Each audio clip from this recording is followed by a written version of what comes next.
The Allied armies in Africa and Italy will bring relentless pressure on Germany from the south, and now the encirclement will be complete as great American and British forces attack from other points of the compass. God bless us all. We fight for a better day for humankind here and everywhere.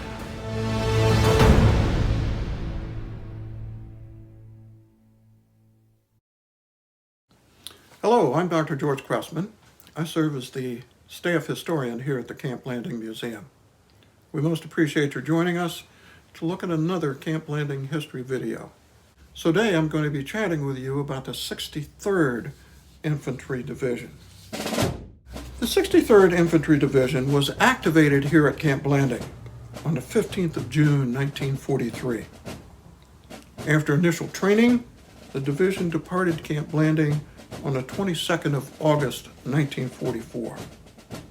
Division moved to Camp Van Dorn in Mississippi, and over the next 17 months, in 3 separate events, the 63rd trained men to fill its ranks, only to have them reassigned to other units.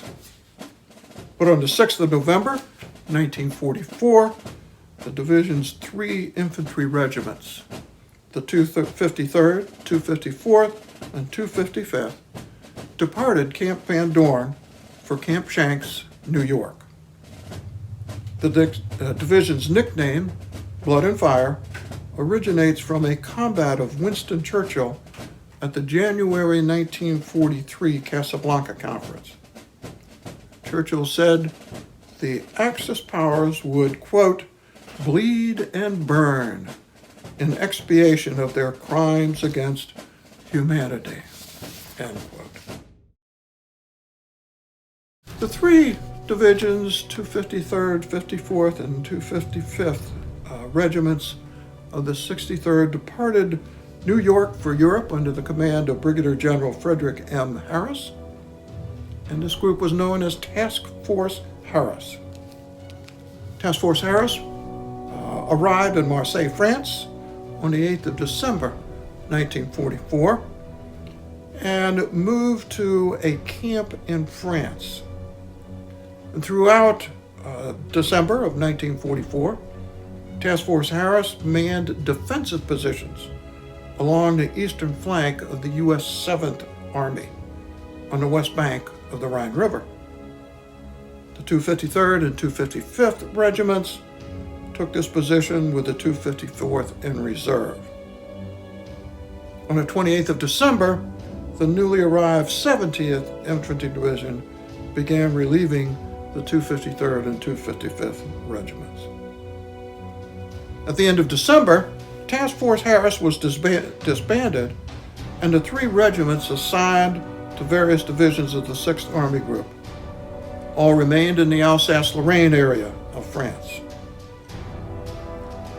In mid-February of 1945, however, the 63rd Division was reconstituted, and from mid-February of 1945 until the end of the war in Europe, the division fought through the Siegfried Line to Worms, Mannheim, and Heidelberg and Günzburg, Germany. The division was in Landsberg, Germany at the end of April 1945, where it was halted for a needed rest. We had been led to believe that the German battalion which had crossed the Rhine was not much more than a raiding party. Now it appears that not only do the Germans still hold most of the towns they originally entered, but they have reinforced and landed armor and motor transport. The 63rd participated in what was known as Operation Northwind. When it became clear to Hitler that the German offensive in the Ardennes, what we call the Battle of the Bulge, would not succeed, Hitler determined to recapture the Alsace-Lorraine area. And so on New Year's Eve, 1944, the Germans launched a major assault in the Alsace-Lorraine area. The weather was absolutely miserable. Heavy snow, bitter cold temperatures.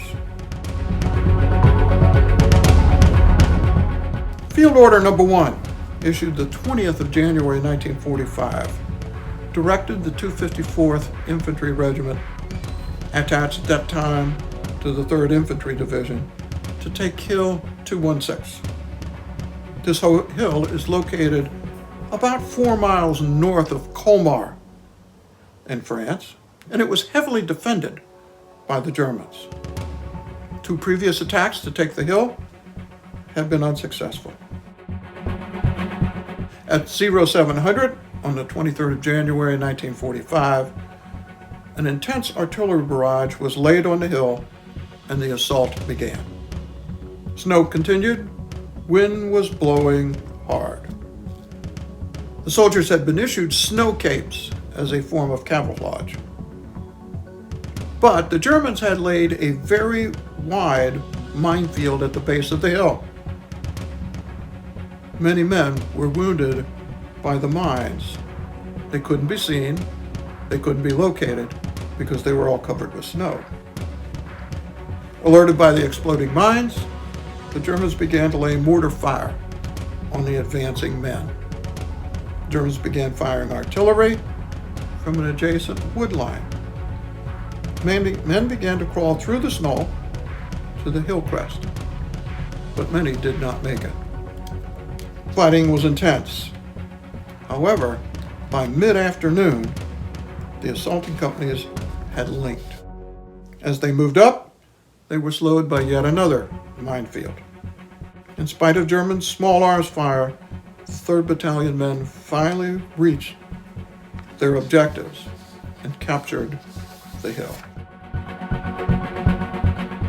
As the hill had been captured, the 254th was then ordered to fight its way into the town of Jebsheim. Jebsheim was held by an elite unit, the Austrian 2nd Mountain Division. That Austrian Mountain Division launched a counterattack, and in close quarter fighting, the 254th was able to battle their way into the town and was able to hold it. The 3rd Infantry Division, the 254th Infantry Regiment, and the 12th Armored Division, along with French forces, were then able to attack north out of Jebsheim. This enabled the clearing of the Colmar pocket and the eviction of Germans from their last remaining stronghold west of the Rhine River. During the battle, the men of the 254th took over 500 German prisoners. And for their action in the battle, the 254th was awarded a Distinguished Unit citation. Finally, with its 3 units reunited and the 63rd Infantry Division reconstituted, the 63rd then pushed on into Germany, crossed the Rhine River, then moved up to the Saar River, and the 63rd then led the 7th Army, U.S. 7th Army, onto German soil. Strong German opposition was encountered, but the men pushed on towards the Siegfried Line, or the West Wall, as the Germans called it. As the division moved further into Germany, there was a sharp battle in a quarry. Strong German forces were in place in the quarry, and the mining operations had created a very strong natural defensive position. It took 3 days for the men of the 63rd to clear the quarry. The fight was bloody, with 17 men of the 63rd Division killed on the 3rd of March alone. In March, beginning on 15 March 1945, note that we're roughly 6 weeks away from the end of the war in Europe. On 15 March 1945, the 63rd Infantry Division was one of 12 7th Army divisions attacking the German Siegfried Line. On the 20th of March, the 63rd was the first 7th Army Division to breach the Siegfried Line.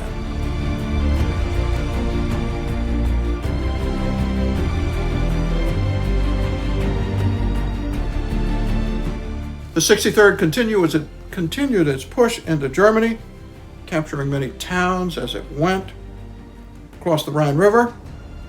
With the 10th Armored Division, the 63rd captured the university town of Heidelberg on the 30th of March. As spring began to arrive, it was clear the Germans were fighting a lost war. But strangely, they continued to fight. With 100th Infantry Division and the 10th Armored Division, the 63rd forced a crossing of the Neckar River. Facing the 17th Panzer Grenadier Division, there was hard fighting for the 253rd Regiment in surrounding woods. By the middle of April, the 63rd had forced a crossing of both the Neckar and the Jax rivers, and this left the 63rd in very hilly, wooded country, places where the Germans had natural defensive positions. The Germans staged a number of delaying blocks, and several counterattacks took place in this area. But the German opposition was becoming much more erratic. Insufficient men, insufficient supplies. And so the 63rd pursued the retreating German forces in a race to the Danube River. And in late April, both regiments were able to cross the Danube River, as you can see in this map. The 63rd Division continued to pursue the retreating Germans and pursued them to the edge of the Bavarian Alps. On the 29th of April 1945, the 63rd Division was relieved for a rest break. The Germans surrendered before the division was reassigned to combat duty. Following VE Day, the 63rd was given security duty until August 1945, when they were relieved from duty and returned to the U.S. General Eisenhower informs me that the forces of Germany have surrendered to the United Nations. The flags of freedom fly all over Europe.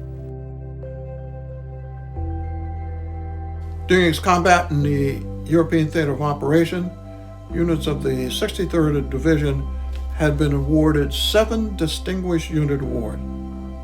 The division had suffered 730 men killed, 3,417 wounded, and lost 332 men as missing in action.